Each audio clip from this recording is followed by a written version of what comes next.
Cloud Dagger. Modern times. Bottle logic. We're fucking doomed. This is HR of Bad Brains and Human Rights. You're listening to the Tapping Out Show with Jeremy and Matt.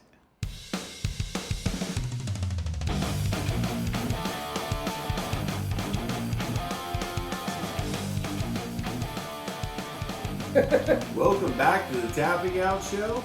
This is Matt and Jeremy. And we're going to do Cloud Dagger, which is a collab from Modern Times and Bottle Logic.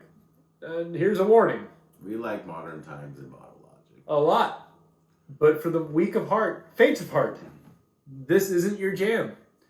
What was this one again? 14 something? 14.5. I guess automatically I said this is at least a 12 to 15%. He was like, I don't know what the alcohol is about. Dude, come on. It's at least 15%. So I think my Vegas odds were pretty close because it's 14.5. Right. It's an Imperial Porter. It's not even a stout to top it all off. It's an Imperial Porter. I don't remember what. Yeah, they don't give a shit. Yeah, they don't even tell you much. Imperial Porter, bourbon barrel age. Oh, okay. Oh, listen to this: maple syrup, roasted pecans, vanilla, and cocoa nibs. This is the 2021 edition. No, so you've done this before? Actually, after I read that, this beer sounds a little sexier. Look, Modern Times does good beers, period. Well, this is a Jeremy beer but already. Bottle Logic's one of those companies that Matt's not big on the Black Death. Well, you hang out at Bottle Logic. But a lot. Bottle Logic, you got to admit, Bottle Logic for you is one of the very few companies where I'll give you the Black Death and you're like, all right, that's pretty good. Like, you know what I mean? I've had like 15, 18, 20% beers from there where after I drank it, I was like, really? That's dangerous. It's scary, right? Easy to drink. So here's a little country, a little bit of rock and roll. Bottle Logic's Anaheim, that's me. Modern Times, San Diego, that's Matt. So it's a nice meeting of the minds. But both companies, I have yet to have anything from both companies where one of us. We've had a lot of Modern Times collaborations lately. Well, there's nothing wrong with that. No, I'm saying that I would say they've all been good. Holy shit! So it's like Black Death up there. Actually, it's got kind of like a red so tint thick to it when it comes out too. It's actually like red. It's evil. Evil. Oh, it's got like a weird kind of smell. So would you say syrup, pecans, vanilla? Let's recap this highlight reel here. Imperial Porter aged in bourbon barrels with maple syrup, roasted pecans, vanilla, and cocoa nibs added. So I can smell. And this beer is also vegan, so this beer doesn't eat meat. Means murder. It says this beer is vegan, right? No, it's just not made with any. That means this beer doesn't eat meat or any meat. So I can smell the bourbon. I can smell the actual syrup. I don't know if I smell pecans. I don't smell everything I just read on that list, but it is very interesting that they added all that in there because a lot of times it's, hey, some cocoa nibs, some bourbon. So it coats the glass. It made it kind of sound more like a chocolate sundae or something like that. Schmorry. Just some kind of dessert. So for me, it made me more interested in the beer. Jeremy also mentioned this is a porter versus a stout. So most of the beers that we drink are, this is fucking thick as hell for a porter. This is gnarly, right? But normally a porter is like lighter and not as thick. It's the little brother of an Imperial Stout. It really is. Yeah, but we've had a lot of Imperial Porters too, and some have been kind of crazy. Imperial Porter sounds like something in Star Wars. Imperial Porter. All right, cheers. Cheers.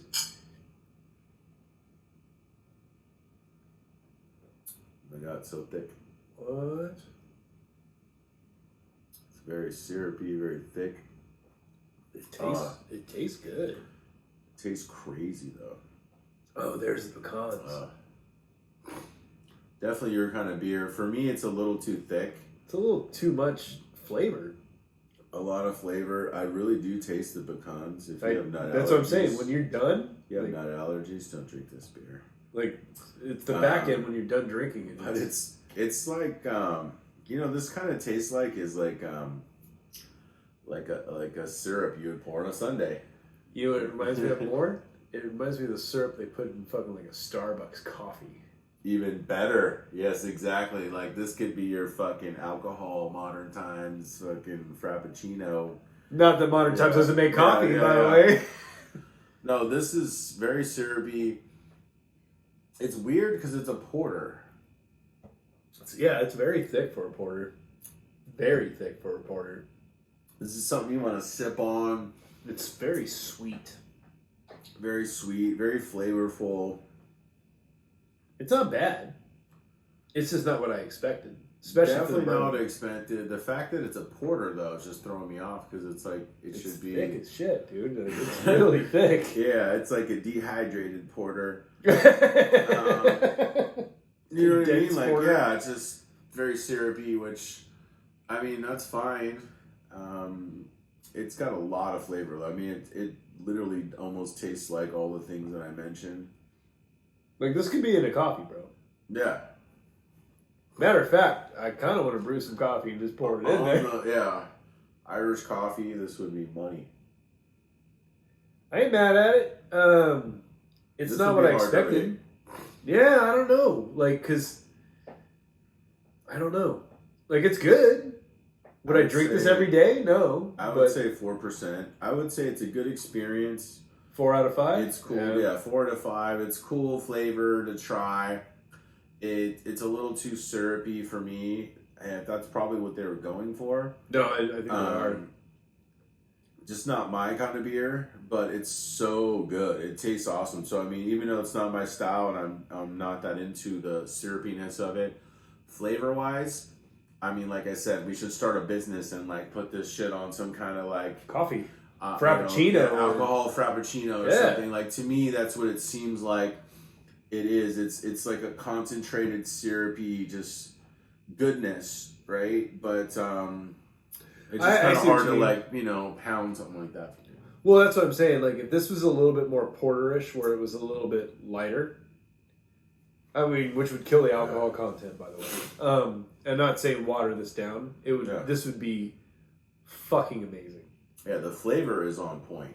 The flavorness is on point. For me, the drinkability is just not there. I agree. But I think that's what they're going for. Like, I used to be a cognac drinker, right? So, for like a cognac drinker, if I was still wanted something like that, sweet, syrupy, kind of, hey, I'm gonna chill and eat my fine food and just kind of kick it, then definitely would kind of hit on that.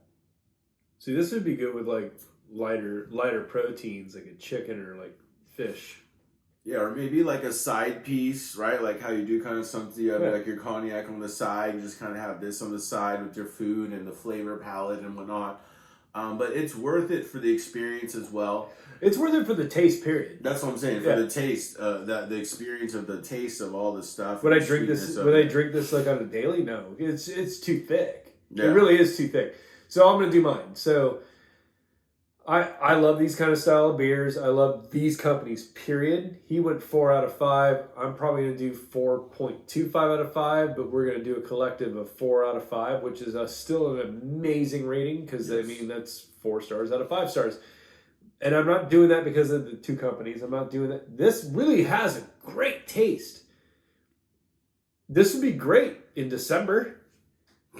No, I'm dead serious. Like, if it was cold. Yeah, or like kind of like liqueur or something. Yeah, that's what I'm saying. Like, if it was Christmas and you're having Christmas dinner. Yeah. This should be gangster. It's got the flavor. Mid-September? The flavor is there. I've never drank something that had that kind of flavor. I just think it just... The consistency is a little sweet. Weird. Yeah. No, the sweet part. See, that's why I got the hiccups. The sweet part's like, it's kind of throwing me off. It totally threw me off because it was supposed to be a porter, and I think I'd even said, it should be more drinkable, but then it's even thicker than a stout. Yeah. Which... All right, so 4 out of... boggles my brain. No, 4 out of 5. Bottle Logic Modern Times, again, have never really done us dirty. Is this like a daily? I would suggest it if you're drinking this at Modern Times or Bottle Logic, buy it. No, I'm dead serious. Yeah, Like, try it out. At least a taster. Yeah, try it, taste the flavor, and if you're an Imperial Stout kind of person, get this a classy, little glass like this or something, and definitely would be good with certain kind of foods and things like that. That's what I'm saying. I'm telling you, like lighter proteins, Yeah. chicken, fish. This would be, especially smoked fish. Oh, can you imagine that? Oh yeah. A little baked potato. I'm hungry now. Anyways, so 4 out of 5 from Tapping Out Show. You guys have a good night. Cheers. Cheers.